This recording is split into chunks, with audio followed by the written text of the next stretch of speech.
Kajian Kitab.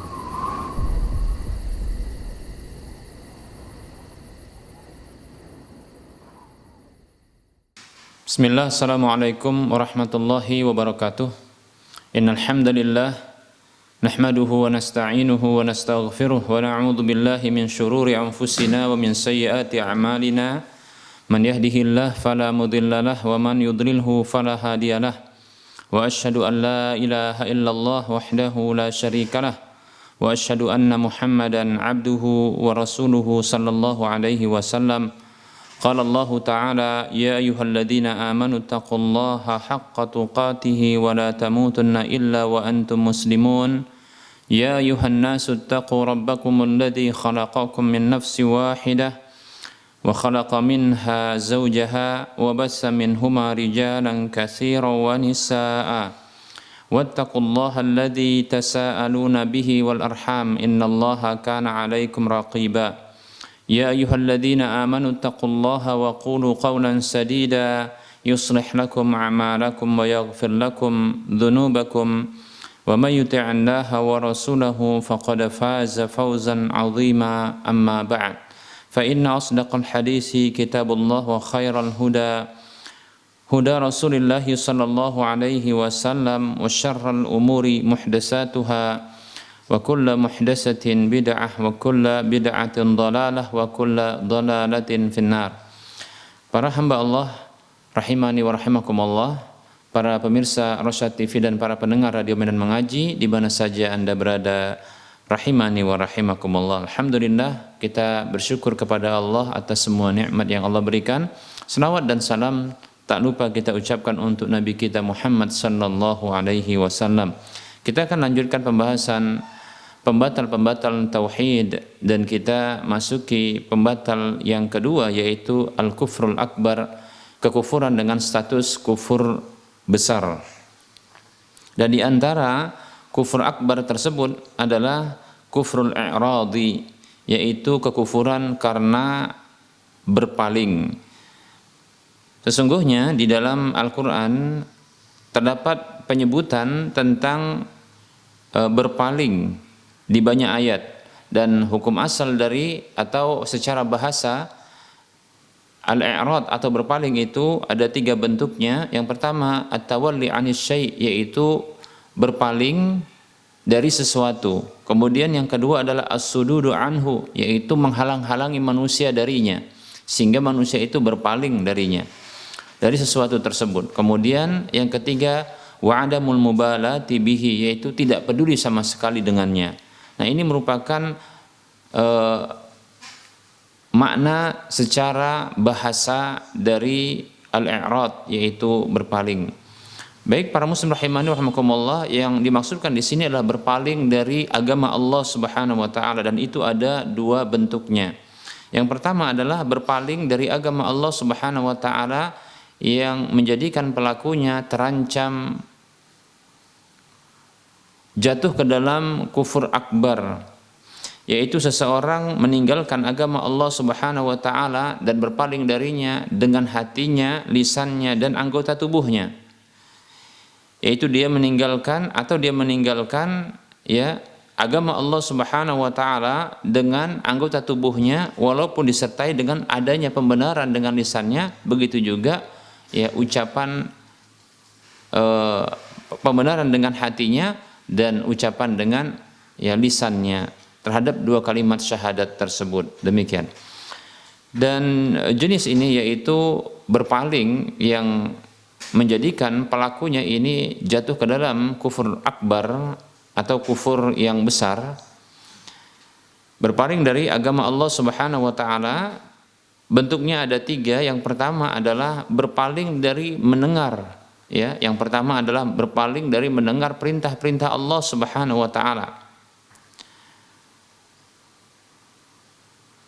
Seperti kondisi orang-orang kafir yang mereka masih berada di atas agama-agama yang menyimpang tersebut, atau orang-orang yang tidak memiliki agama sama sekali, yang mereka tidak mau mendengarkan perintah Allah, tidak mau untuk masuk ke dalam agama Allah Subhanahu wa taala.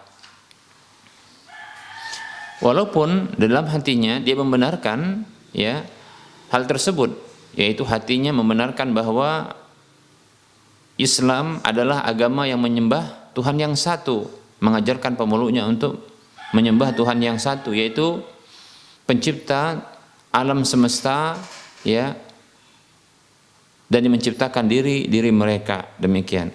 Walaupun juga lisan mereka membenarkan hal tersebut. Nah, ini merupakan bentuk berpaling dari mendengarkan perintah-perintah Allah Subhanahu wa taala. Ya, tidak peduli ya terhadap perintah-perintah Allah Subhanahu wa taala. Dan juga tidak berusaha untuk mencari agama yang benar ya, yang dengannya akan tegak hujah kepada mereka. Nah, mereka ini berpaling dari mempelajari dan mencoba untuk mengenal ya agama yang benar ini.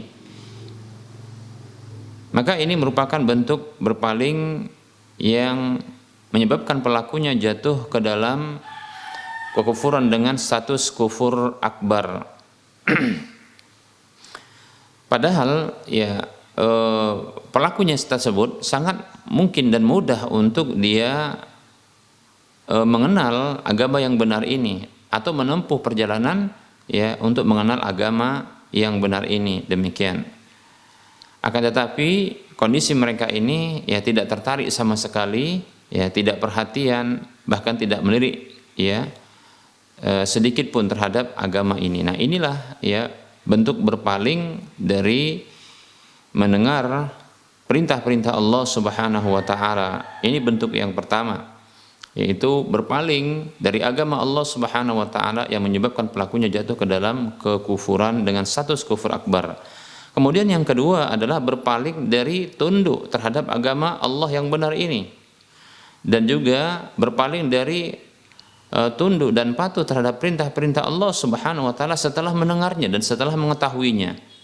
Nah, ini seperti kondisi orang-orang kafir yang diseru oleh dan didakwahi oleh para nabi yang diutus kepada mereka. Demikian pula orang-orang yang mengajak mereka untuk mentaati Allah Subhanahu wa taala, untuk patuh kepada agama Allah Subhanahu wa taala.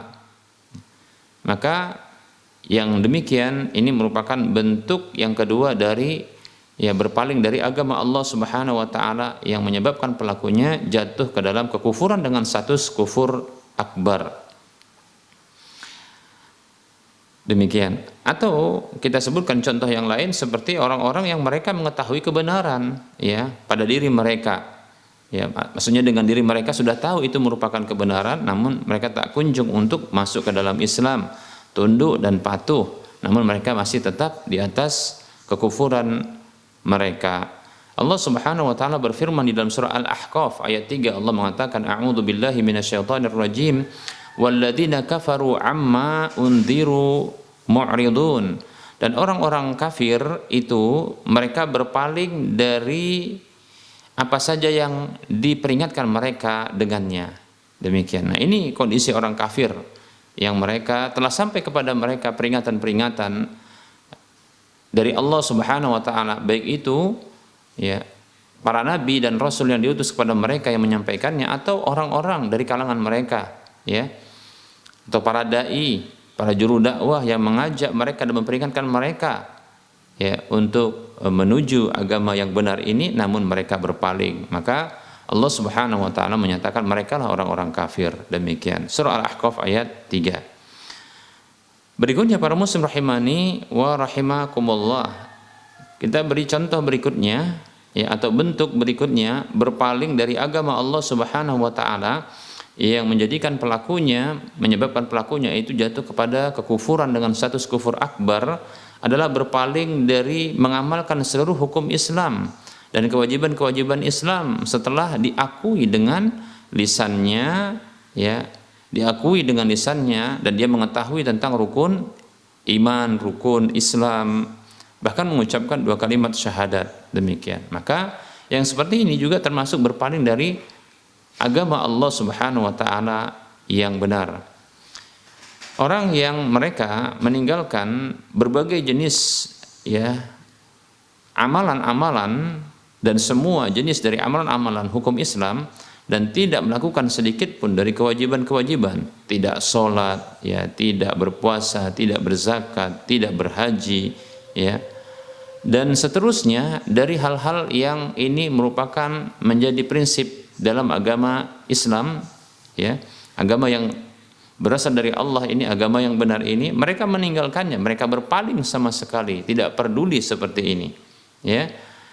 Maka sepakat para ulama dengan status ijma bahwasanya mereka ini terjatuh ke dalam kekufuran dengan status kufur akbar yang mereka terancam ya jatuh ke dalam kufur akbar, ya. Ini termasuk ya kufur berpaling dari agama Allah Subhanahu wa taala, demikian.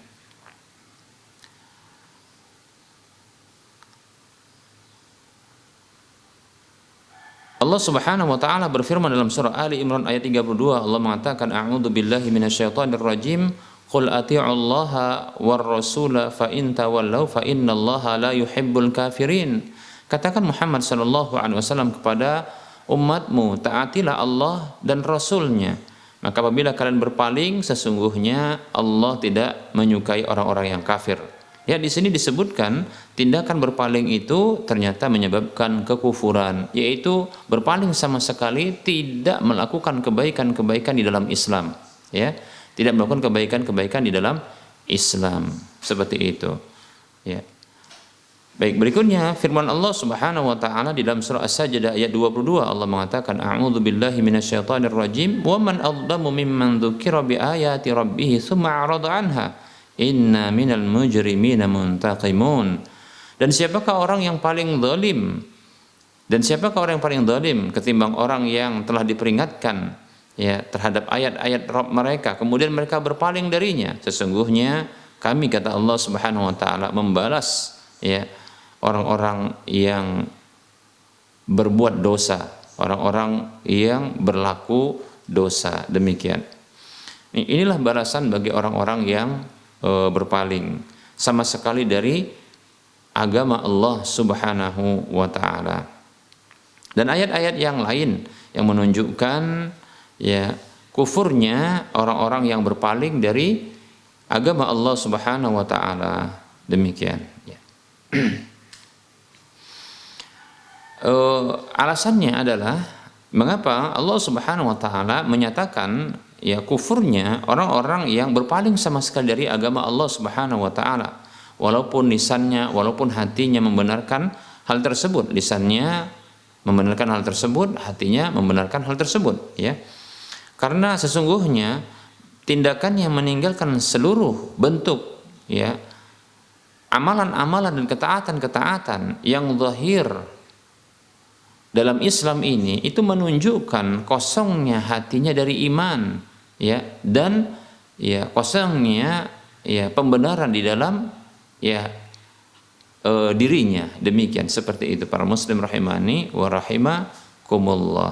Nah, tentunya apabila seseorang yang dia muslim dan mukmin, nah, tentunya paling tidak ada satu atau beberapa amalan ya dari Islam ini yang dilakoninya, yang dilakukannya, ya.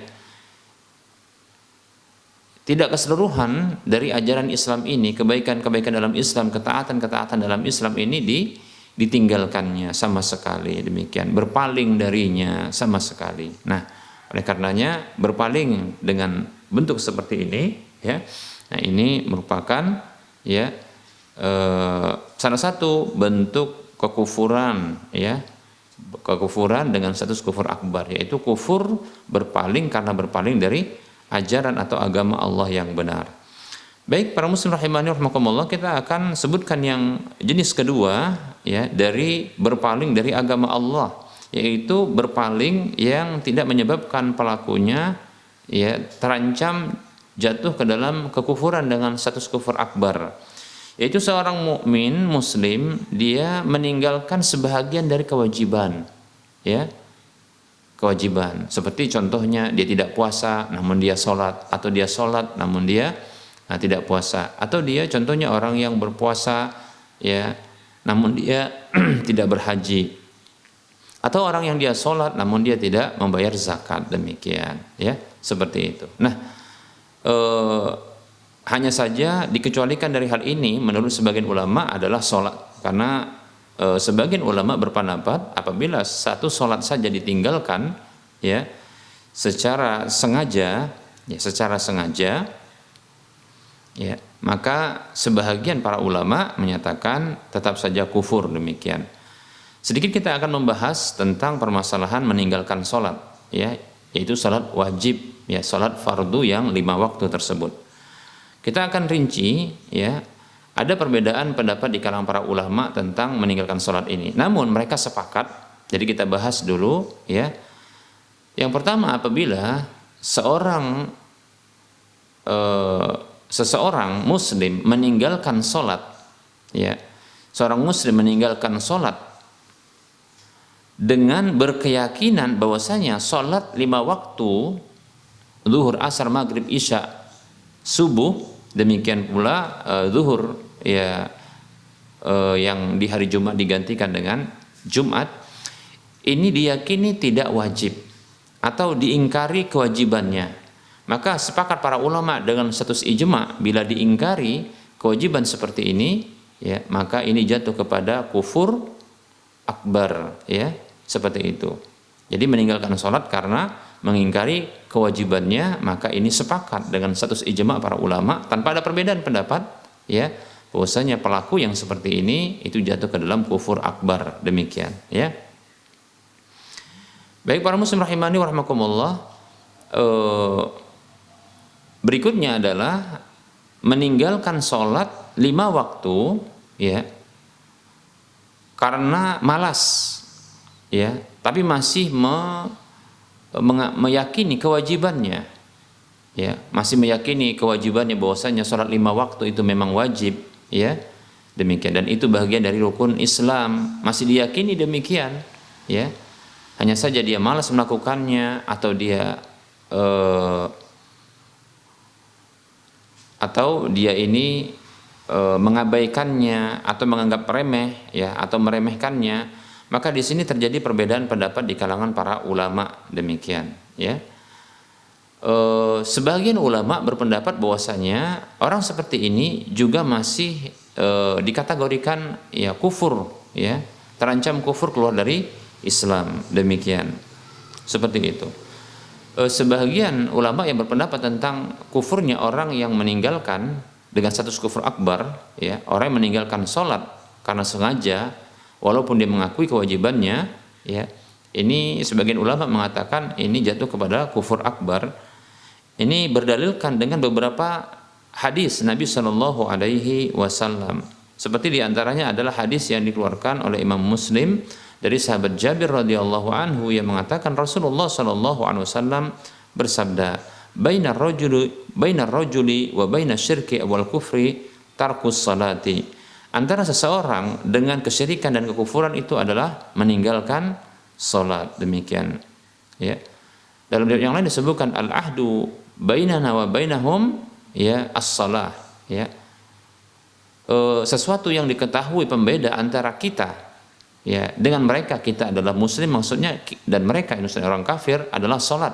Faman tarakaha faqad kafarat atau fahuwa kafir ya, disebutkan dalam hadis yang lain, siapa saja meninggalkannya dalam redaksinya, siapa saja meninggalkannya maka dia kafir, demikian, seperti itu. Nah, inilah dalil yang menjadi hujjah bagi pendapat ulama, pendapat yang pertama ini tentang kufurnya dengan status kufur akbar bagi orang yang meninggalkan sholat, demikian. Sebagian ulama yang lain mereka berpendapat bahwa orang yang meninggalkan sholat secara sengaja karena mungkin mengabaikannya atau karena malas dengannya, ya.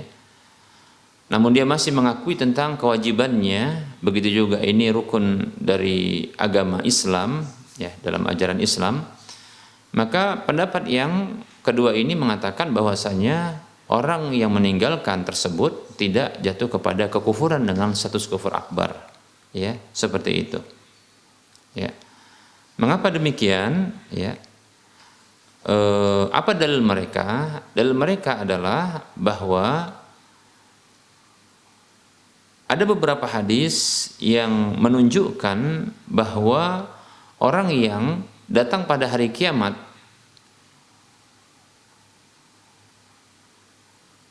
dalam kondisi tidak memiliki amal sedikit pun kecuali hanya kalimat la ilaha illallah, namun akhirnya dengan kalimat la ilaha illallah tersebut dia bisa masuk surga, ya, seperti itu. Demikian pula, ya, orang yang dia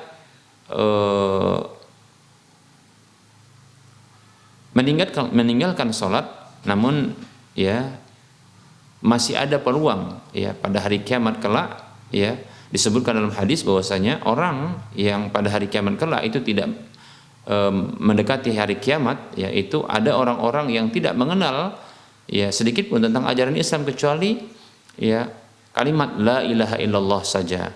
Mereka tidak mengenal apa itu sholat, apa itu puasa, apa itu zakat. Mereka tidak mengenalnya, demikian, ya. Lalu ada seseorang yang bertanya, ya, tentang apakah mereka ini dalam neraka, demikian, ya. Apakah mereka dalam neraka? Apakah mereka ini masuk dalam neraka? Ya, maka disebutkan, dijawab oleh sahabat yang meriwayatkan hadis tersebut dengan mengatakan bahwasanya, ya, kalimat la ilaha illallah tersebut itu yang menyelamatkan mereka, tentunya dengan izin Allah Subhanahu wa taala. Nah, ini dalil-dalil yang menunjukkan bahwasanya, ya, tidak kafirnya orang yang jatuh ke dalam orang yang mengabaikan atau meninggalkan sholat fardu itu karena sengaja atau karena malas, ya, sementara masih meyakini tentang kewajibannya, demikian. Namun tentunya dosa meninggalkan sholat ini, para muslim rahimani rahimakumullah, merupakan dosa yang paling besar, ya, di antara termasuk dosa-dosa yang besar, demikian, bahkan lebih besar daripada dosa, ya, berzina, dosa memakan riba, ya, lebih besar daripada dosa meminum minuman khamar, demikian, para muslim rahimani wa rahimakumullah. Lalu bagaimana dengan hadis-hadis Nabi SAW yang menyebutkan bahwasanya, ya, kufurnya orang yang meninggalkan sholat?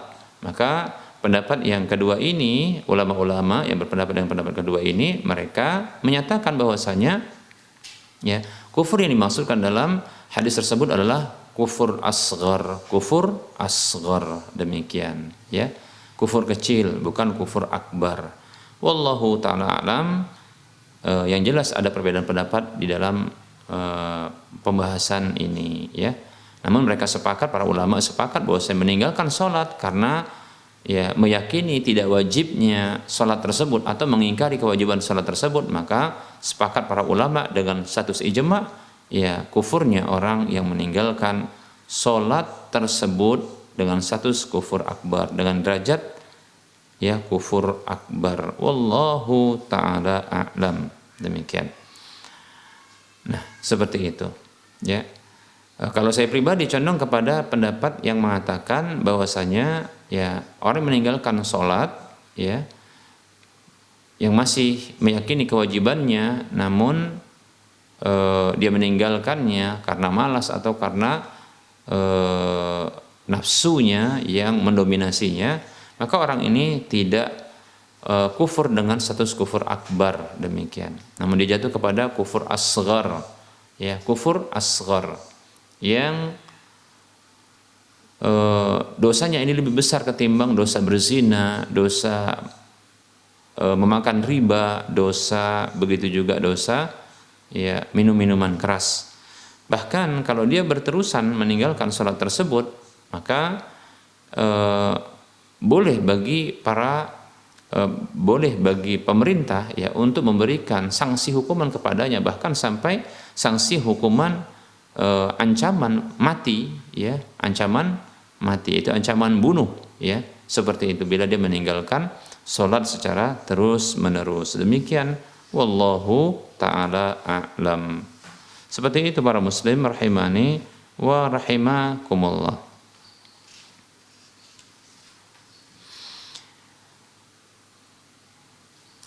Berikutnya para muslim rahimani wa rahimakumullah, kita akan sebutkan ya jenis kekufuran berikutnya, ya, yang ini merupakan kufur akbar. Kufur dengan status kufur akbar adalah kufrun nifaqi, yaitu kekufuran karena kemunafikan, ya, kekufuran karena kemunafikan, ya.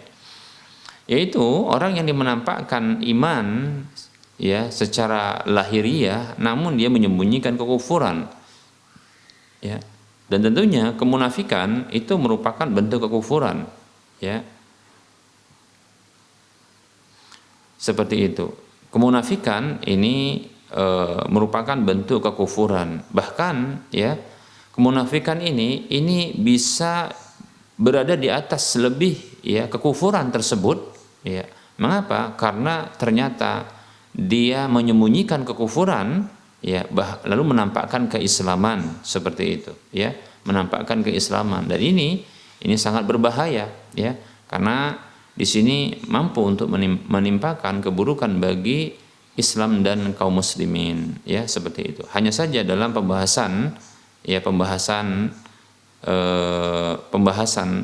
masalah kemunafikan ini akan dibahas insyaallah taala pada fasal yang tersendiri insyaallah taala.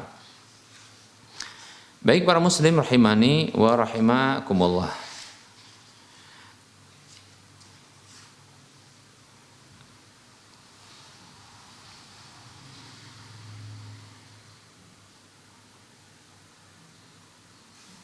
Kita akan lanjutkan berikutnya, ya, adalah kekufuran jenis berikutnya, ya, dengan status kufur akbar adalah al-kufru bimuwalatil kafirina, yaitu kekufuran yaitu dengan cara berloyalitas kepada orang-orang kafir, ya.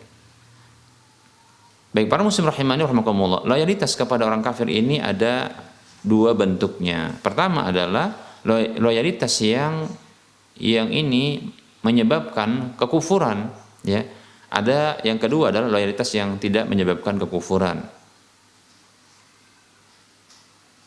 Dan ini insyaallah taala juga kita akan bahas pada fasal berikutnya.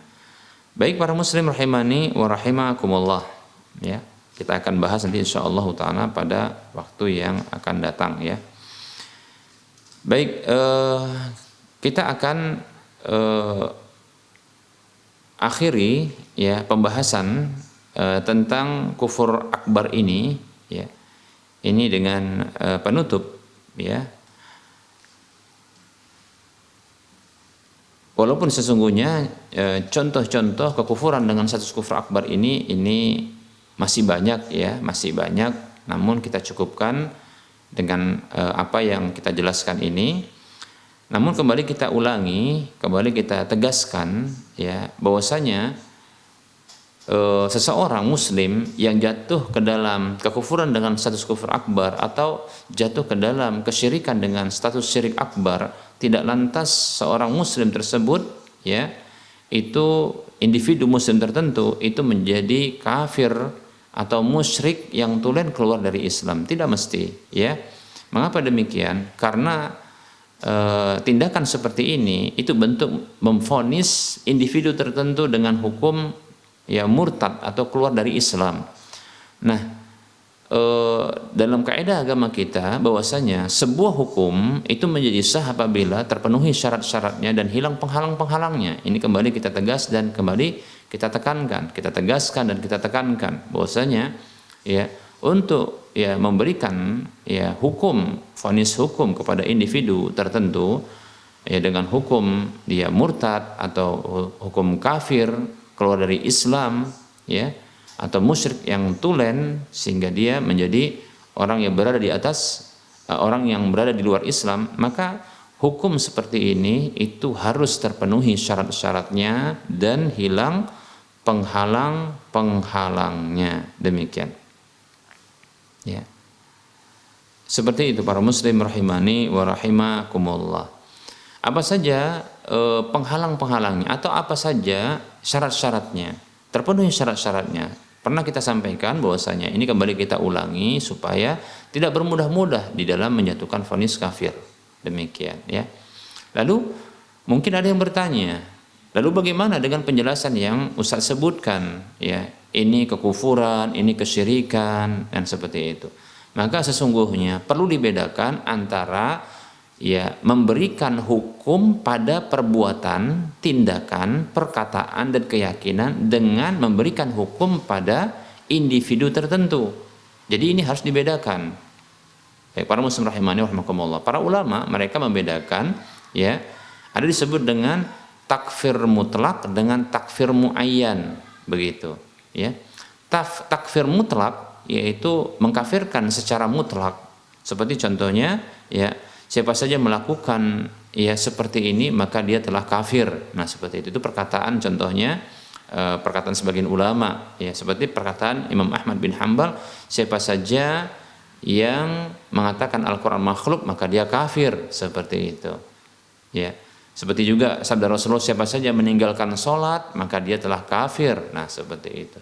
Baik para muslim rahimani wa rahimakumullah. Nah ini disebut dengan takfir mutlak, yaitu menghukumi perbuatan atau tindakan ya, perkataan maupun keyakinan itu adalah sesuatu yang kufur, seperti itu ya. Jadi ini memberikan hukum pada perbuatan atau pada tindakan atau pada ya keyakinan atau juga pada pernyataan atau ungkapan, seperti itu yang disebut oleh para ulama dengan at-takfir mutlak.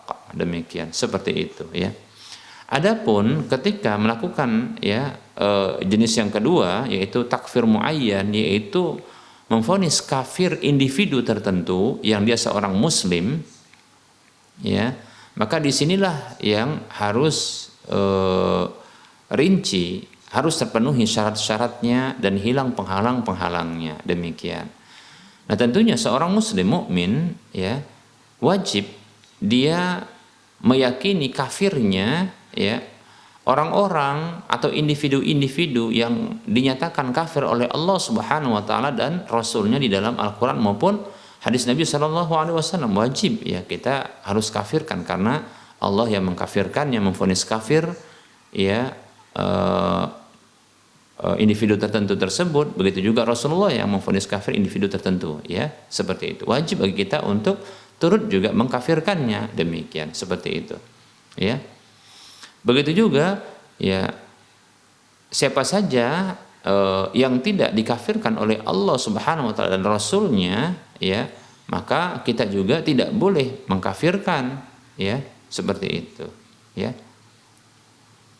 Nah ketika kita hendak mengkafirkan individu-individu tertentu yang jelas muslimnya, yang hukum asal seorang muslim dia di atas agamanya, maka tidak boleh bagi kita untuk ya menghilangkan ya agama atau keimanan dari dirinya dengan sesuatu yang mungkin itu masih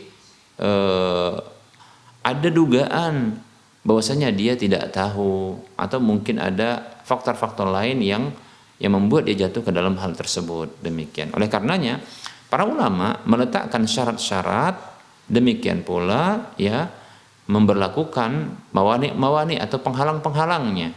Di antara syarat-syarat untuk diberlakukan vonis kafir ya pada seseorang itu adalah harus dia ya iqamatul hujjah, menegakkan hujjah kepadanya, yaitu dijelaskan kepadanya, diberitahu kepada orang tersebut yang mengucapkan sebuah ungkapan kekufuran atau meyakini sebuah keyakinan kekufuran atau melakukan sebuah tindakan kekufuran. Demikian ya, dengan status kufur akbar ya hal tersebut, maka ya wajib untuk menegakkan hujjah. Ini syaratnya, seperti itu, karena bisa jadi orang tersebut ya dia tidak tahu. Kemudian yang kedua ya ini syaratnya. Syarat yang kedua adalah izalatus syubhah ya, izalatus syubhah, yaitu dia harus menghilangkan syubhat ya. Syubhat bisa jadi orang tertentu ya itu karena ada kesamaran pada dirinya tentang sesuatu ini, bahwasanya ini adalah ya kufur sesungguhnya, namun di dalam dirinya ya ada kesamaran, ini tidak kufur, maka harus dihilangkan hal tersebut. Demikian. Bisa jadi karena munculnya ada takwil, ya, pentakwilan yang keliru, yang salah, demikian. Atau contohnya memang dia mendapatkan ya pelajaran agama itu dari orang-orang yang dianggap soleh dengan cara demikian. Seperti kita dapatkan adalah ya sebahagian dari orang-orang tua kita dahulu yang mereka ini ya mendatangi kuburan-kuburan orang soleh lalu meminta kepada kuburan orang soleh, dan ini mereka tidak tahu bahwasanya hal ini merupakan perkara yang dilarang. Dianggapnya itu merupakan bentuk ya, ini merupakan bentuk beradab kepada orang-orang soleh atau para wali tersebut ya, bentuk mengagungkan para wali. Apalagi ada syubhat di sisi mereka. Apa syubhatnya? Syubhatnya adalah para wali ini adalah orang-orang dekat Allah Subhanahu wa taala. Nah, tentunya dia bisa menyampaikan ya permohonan dari orang-orang yang hidup. Ini menurut mereka ya, untuk disampaikan kepada Allah Subhanahu wa taala. Tapi orang yang hidup itu menyampaikan hal itu dulu kepada sang wali itu. Nah, ini adalah syubhat, ini adalah kesamaran. Sehingga ya tidak boleh kita secara serampangan ya tergesa-gesa untuk memvonis kafir, menjatuhkan vonis kafir kepada orang-orang seperti ini, karena inilah yang didapatkan ya dari guru-guru mereka yang mengajarkannya seperti itu ya. Jadi ya, tidak secara serampangan kita memvonis kafir mereka seperti itu, karena ya syubhat yang diajarkan oleh orang-orang sebelumnya, dan itu dianggap bagian dari agama seperti itu. Ya, dan tidak ada bagi mereka orang-orang yang memperingatkan mereka atau mengajarkan mereka seperti itu. Oleh karena kita bersyukur saat ini ada orang-orang yang paham tentang agama seperti ini, bahkan paham tentang iman dan tauhid, yang mengajarkan dan mengenalkan kita kepada tauhid yang benar, iman yang benar seperti itu. Para muslim rahimani wa rahimakumullah. Nah, itu diantara dari syarat-syarat yang diberlakukan oleh para ulama untuk menjatuhkan vonis seperti itu. Kemudian ya ada penghalang-penghalang yang menjadikan terhalangnya seorang muslim yang jatuh ke dalam kekufuran, baik itu ya dengan perkataannya atau perbuatannya atau keyakinannya, yang menghalangi dirinya itu jatuh kepada kekufuran dengan status kufur akbar. Di antara penghalang tersebut adalah seperti ketidaktahuan, yaitu kejahilan, kebodohan. Yang kedua adalah ya syubhat, atau yang ketiga adalah takwil fasid, yaitu takwil yang rusak. Demikian. Yang keempat diantaranya adalah ya ini terpaksa, yaitu adanya ikrah. Apa itu ikrah? Yaitu dipaksa untuk melakukan kekufuran tersebut. Demikian para muslim. Nah, ini sedikit penjelasan tentang syarat-syarat, demikian pula penghalang-penghalang di dalam menjatuhkan vonis kafir kepada individu muslim tertentu. Demikian para muslim rahimani wa rahimakumullah. Bahkan sebagian ulama ada yang mempersyaratkan berikutnya ya, atau menjadikan ya kewenangan dalam menjatuhkan vonis kafir ini bukan pada individu tertentu ya, bukan setiap individu tertentu ya, bukan setiap muslim ini harus dia menjatuhkan vonis kafir ini ya, bukan setiap muslim ini boleh untuk dia berwenang untuk menjatuhkan vonis kafir, tidak ya, demikian seperti itu. Bahkan ada berpendapat ini adalah wewenang dari pemerintah, walaupun ada ulama yang lain mengatakan ya tidak mesti, tidak harus ini wewenang pemerintah. Demikian. Yang jelas di sini terjadi perbedaan pendapat. Memang sebaiknya seorang mukmin muslim ketika mendapatkan saudaranya jatuh ke dalam ya kekufuran atau kesyirikan atau pembatal-pembatal keislaman, keimanan, semestinya yang dilakukan adalah nasihat, memberikan nasihat, bukan malah menjatuhkan vonis seperti itu. Itu yang selayaknya ya dilakukannya sebelum dia ya melakukan tindakan vonis begitu. Mengapa? Karena Rasulullah mengatakan ad-dinun nasihah, agama itu adalah nasihat, bukan agama itu vonis. Demikian. Wallahu taala a'lam.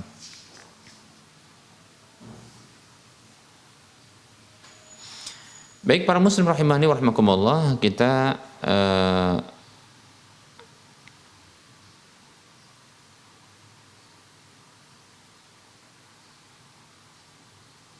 mencoba untuk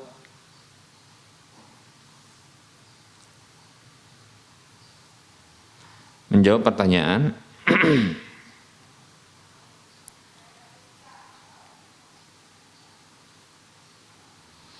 Ada pertanyaan di sini.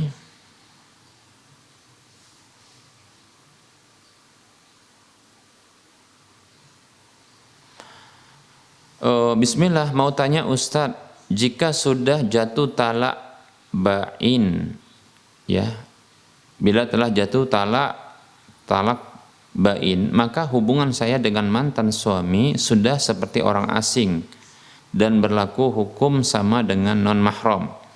Tapi saat ingin membahas masalah nafkah kebutuhan anak, bolehkah berdua saja? Karena jika mengajak orang tua, takutnya suami nggak nyaman karena nggak agak sensitif bahas masalah uang. Syukran jazakallahu khairan. Ya kalau sudah talak bain, ya tentunya ini tidak bisa kembali, ya kecuali kalau dia talak bainunah sughra, maka ini sudah harus dengan akad baru.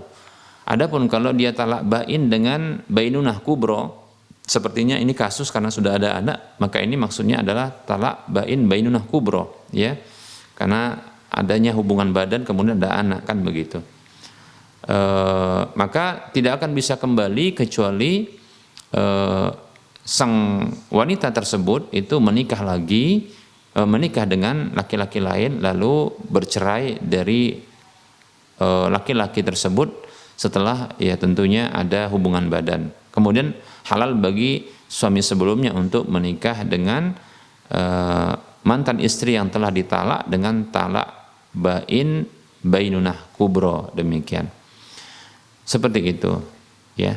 Jadi agak berat ya. Pertanyaannya, ya ini saat ini bukan masalah kembali, tapi permasalahannya adalah membahas masalah nafkah kebutuhan anak yang ini merupakan anak keduanya, demikian. Maka saya sarankan jangan bertemu fisik, namun bisa dengan lewat media sosial seperti mungkin telepon, ya, atau mungkin video call seperti itu, ya, video call, ya. Atau mungkin dengan telepon saja, ya. Telepon mungkin lebih aman tanpa melihat fisik, ya, tanpa berjumpa. Karena yang seperti ini ya bisa jadi nanti akan memunculkan memunculkan hasrat ketika bertemu, ya. Bisa jadi setan ya akan memunculkan kepada mereka hasrat, ya. Maka terjadilah kekhawatirannya sesuatu yang diharamkan seperti itu. Ya, maka saya sarankan untuk bisa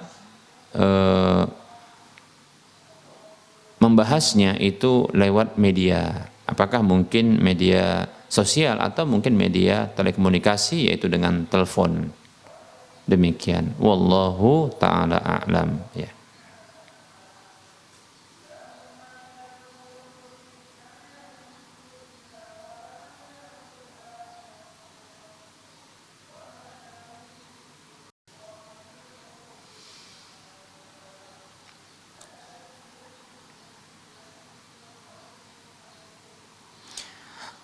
Ini ada pertanyaan, ya. Bismillah Ustadz, afan mengganggu.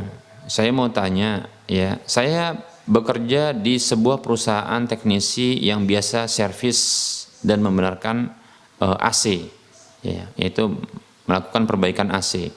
Namun sekarang perusahaan dapat jobnya di bank konvensional. Apa hukumnya, Ustadz? Dan uang yang dihasilkannya halal atau haram? Baik. Ya, barakallahu fiik. Wa fiik barakallah.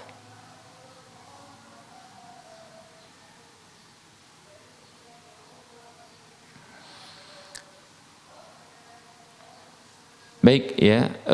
Jika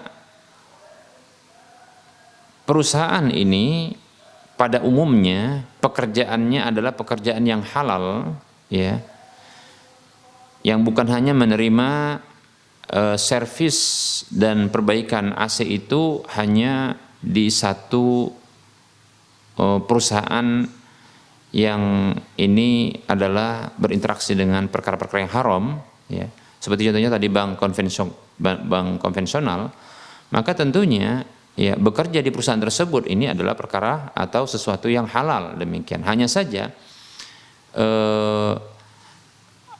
ketika bekerja dan memperbaiki AC, begitu juga menservisnya, ya, di perusahaan yang ini terlibat di dalam keharaman-keharaman, ya, seperti contohnya bank-bank konvensional, maka tentunya di sana ya terjadi pelanggaran, karena itu merupakan bentuk membantu untuk membuat nyaman, ya, orang-orang yang melakukan transaksi ribawi seperti itu, ya, demikian. Ya. Maka tentunya hal seperti ini ya merupakan bentuk pelanggaran, ya. Allah Subhanahu wa taala berfirman, ya, wa ta'awanu 'alal birri wat taqwa wa la ta'awanu 'alal ismi wal 'udwan. Surah Al-Maidah ayat 2, Allah mengatakan saling tolong menolonglah kalian di atas kebajikan dan ketakwaan, dan janganlah kalian saling tolong menolong di atas dosa dan permusuhan. Seperti itu, ya. Jadi ini termasuk pelanggaran, ya, seperti itu. Adapun walaupun di sini ada perbedaan pendapat, ya, saya dapatkan ada perbedaan pendapat, tapi saya condong kepada pendapat ini karena itu merupakan bentuk membuat nyaman orang-orang yang melakukan transaksi. Ini ada bentuk dukungan, ya, semakin membuat nyaman seperti itu. Maka yang seperti ini tindakan tersebut tindakan yang keliru dan salah, itu bentuk pelanggaran, ya, demikian, ya.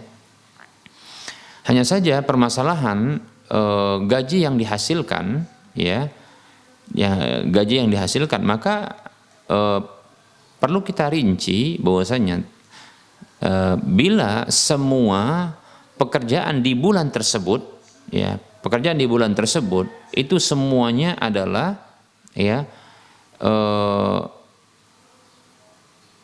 pekerjaan dengan servis dan perbaikan AC di perusahaan-perusahaan yang berinteraksi dengan perkara-perkara yang haram, seperti tadi semuanya contohnya di bank konvensional, ya, di bulan tersebut, maka ketika itu wallahu taala alam, maka yang seperti ini tentunya adalah, ya, dominan, bahkan mungkin keseluruhannya itu atas dasar bentuk dukungan, ya, gaji itu atas dasar bentuk dukungan dari tindakan yang haram tadi, ya, seperti itu. Maka tentunya ini tidak halal gajinya, wallahu alam, ya. Walaupun saya yakin bahwasanya ini ada perbedaan pendapat dalam masalah ini, ya, seperti itu. Nah, karena terkait tadi tentang masalah dukungan yang diberikan kepada bank konvensional tersebut dengan memperbaiki dan menservis AC-nya, seperti itu, ya. Namun apabila ternyata perusahaan tersebut dia tidak hanya memperbaiki AC dan menservis AC di bank-bank konvensional, tapi di perusahaan-perusahaan yang lain yang ini halal, maka insya Allah ta'ala gaji yang didapatkan oleh orang yang bekerja di situ, walaupun, ya, terkadang dia memperbaiki AC di bank konvensional atau di perusahaan-perusahaan yang melakukan pelanggaran keharaman-keharaman, ya, maka ketika itu gajinya bercampur dengan sesuatu yang haram. Oleh karenanya yang seperti ini bisa dikeluarkan dengan cara disedekahkan sebahagiannya, seperti itu. Sebagaimana Rasulullah SAW pernah bersabda kepada para pedagang, ya ma'syarat tujar, wahai para pedagang, inna hadzal bai'a, sesungguhnya jual beli ini, yahduruhu, ya, laghun wa halfun, sesungguhnya perdagangan ini atau jual beli ini dihadiri oleh kesia-siaan, begitu juga ada sumpah, ya, demikian pula ada dusta dalam hadis yang lain, begitu juga syaitan, sehingga mengajak mereka, mendorong mereka untuk melakukan dosa-dosa, sehingga jual beli itu tercampur dengan satu yang haram, yang sesungguhnya jual beli itu adalah halal namun bercampur dengan sesuatu yang haram. Maka Rasul mengatakan fasyubuha, ya, atau Fasyubuhu, dalam riwayat yang lain atau bacaan yang lain fasyawwibuhu, ya fasyawwibuhu, yaitu bersihkanlah dengan sedekah atau dominankanlah dengan sedekah, ya fasyawwibuhu bis sedekah, ya seperti itu, atau fasyubuhu bis sedekah, ya, kalau kita katakan bersihkanlah dengan sedekah, yaitu sedekah ini bisa membersihkan, ya sesuatu yang hukum asalnya adalah halal namun bercampur dengan yang haram. Hanya saja perkara yang haram yang dilakukan itu tetap saja itu mengandung dosa, seperti itu. Demikian, ya. Oleh karenanya sebaiknya tidak menerima tawaran-tawaran, ya dari perusahaan-perusahaan, kerjasama tawaran, ya atau tawaran kerjasama dari perusahaan-perusahaan yang berinteraksi dengan keharaman-keharaman. Wallahu ta'ala a'lam. Ada pertanyaan ini, Assalamualaikum Pak Ustadz, saya mau bertanya, saya baru jatuh dari motor, masih ada darah yang basah jika mengerjakan sholatnya sah atau tidak? Demikian. Baik, kita ya, waalaikumsalam warahmatullahi wabarakatuh. Ya, la ba'sa bihi tahuran insyaallah, ya. Ya, mudah-mudahan jadi penghapus dosa, ya, bagi saudari yang bertanya ini, ya.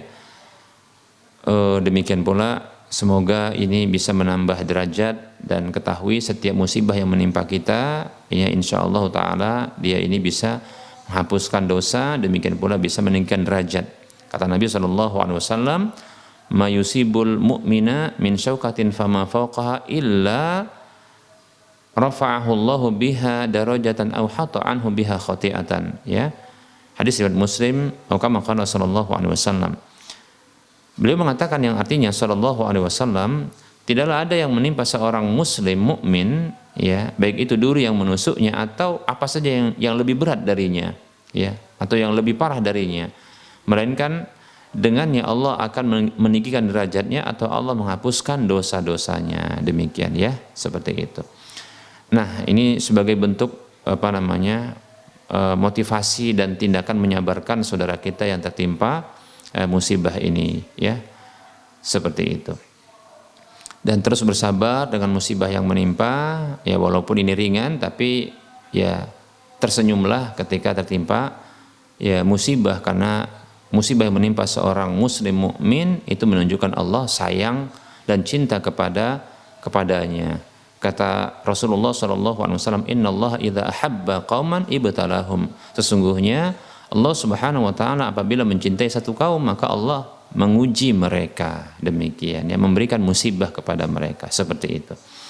Baik, pertanyaannya, apakah darah yang masih mengalir atau basah itu yang kena dengan mungkin pakaian atau masih, ya, melekat pada lukanya yang mungkin itu tampak dari luar, apakah ini bisa menghalangi sholat? Maka jawabannya, ya sah sholatnya. Demikian, ya sah sholatnya, seperti itu. Sah insya Allah sholatnya, karena para sahabat dahulu, ya, dan para tabi'in dahulu, para sahabat dahulu mereka berperang, ya, dalam kondisi, ya, mereka dalam kondisi terluka dan berdarah, dan mereka juga masih melakukan sholat. Demikian. Bahkan ada salah seorang sahabat, dua sahabat, ya, ketika itu ditugaskan oleh Nabi SAW, ya, kebetulan yang berjaga pertama sekali kalau tidak salah adalah sahabat dari sahabat muhajirin, kemudian sahabat ansor itu, ya, istirahat, kemudian sahabat muhajirin yang ini berjaga, dan dia berjaga dalam kondisi sholat. Lalu ternyata ada seorang musyrik yang tulen, musuh Islam, yang ini memata-matai, ya, mengendap-endap, lantas dia membidikkan panahnya kepada, ya, sahabat tersebut yang sedang sholat. Demikian, lalu mengenai, lalu dia cabut dalam kondisi sholat, dicabut.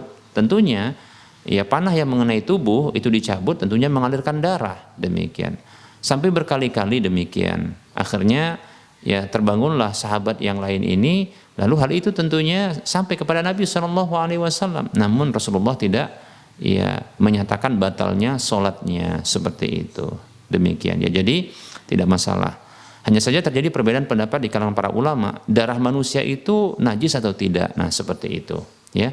Kalau permasalahan sholatnya sah atau tidak, maka sah dalam kondisi masih berdarah.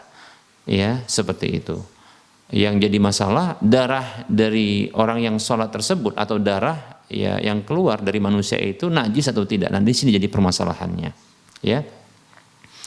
Nah, ada berpendapat najis, ada yang mengatakan tidak najis, seperti itu ya. Namun dalam kondisi sholat ya, darah yang tidak bisa dihindarkan untuk keluar, maka seperti keluar dari luka ya atau keluar dari hidung ya, maka yang seperti ini tidaklah membatalkan sholatnya. Wallahu ta'ala a'lam, kecuali bila darah tersebut ya keluar ya sesekali dari kemaluan, begitu. Kecuali kalau seandainya wanita tersebut wanita yang istihadah, mengalami keluar darah bukan karena haid atau nifas ya, seperti itu, maka diwajibkan pertama sekali bagi wanita yang istihadah ini, itu mengalami darah yang keluar dari mengalami pendarahan pada kemaluannya bukan karena haid atau nifas, maka diwajibkan bagi dia untuk membersihkan ya kemaluannya, kemudian dia berwudu, dan setelah itu dia tidak memperdulikan apapun yang keluar, lalu dia sholat, seperti itu. Namun setiap kali tidak sholat fardu, maka dia diwajibkan untuk berwudu. Ini menurut pendapat yang kuat. Ya, disunatkan baginya untuk mandi, namun tidak wajib baginya. Ya, wallahu taala a'lam. Baik ya, di sini ada beberapa ada pertanyaan juga yang belum dijawab. Namun mohon maaf ini ya, karena waktu sudah sangat mendekati waktu sholat ya zuhur ya, barangkali akan terdengar sebentar lagi waktu adzan zuhur untuk wilayah Medan dan sekitarnya. Kita cukupkan terlebih dahulu pembahasan kita ini pada pertemuan kali ini. Insyaallah ta'ala pada waktu mendatang kita akan lanjutkan kembali. Mohon maaf atas segala kekurangan dan kesalahan, kepada Allah saya mohon ampun. Kita tutup ya. Wassallallahu ala Muhammad wa ala alihi wa ashabihi ajma'in. Subhanakallahumma wa bihamdika asyhadu an la ilaha illa anta astaghfiruka wa atubu ilaika walhamdulillahi rabbil alamin. Wassalamualaikum warahmatullahi wabarakatuh.